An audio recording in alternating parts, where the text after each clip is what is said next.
হ্যাঁ হ্যালো। আচ্ছা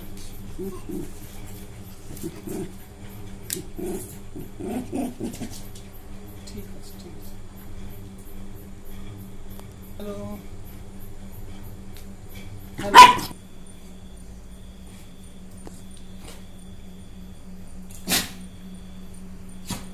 ওই ঘন্টু এমনি এমনি করে লাঠি দিচ্ছ যে, হ্যাঁ?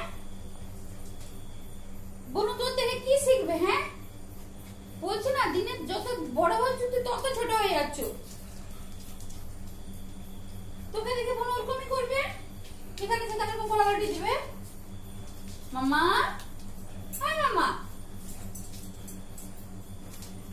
মানে পাগল হয়ে যায়, পাগল আর কিছু না।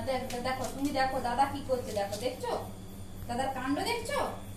দেখো সবাই বলে যে গায়ে পোকাটা ঢুকে যাবে, ওর গায়ে যা লোক, পোকা কেন? একটা মানে কি বলবো, লাঠি দিয়ে পিটলেও নিজে বুঝতে পারে না বলে কে পিটছে নাকি।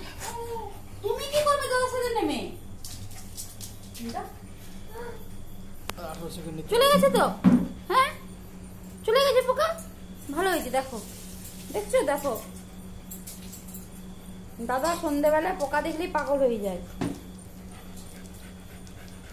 চলো দুটো মুড়ি খাই না, না আগে মুড়ি খাও, আগে মুড়ি খাও। পোকা গেছে তো কি হয়েছে?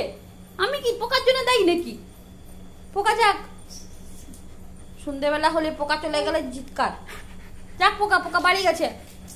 কোথায় ছুটলো? সবাই সবাই এই যে এখানে ফ্যান চলছে, উপরে ফ্যান চলছে, ঘরে সারাদিন শুধু ফ্যানেই চলতে থাকে।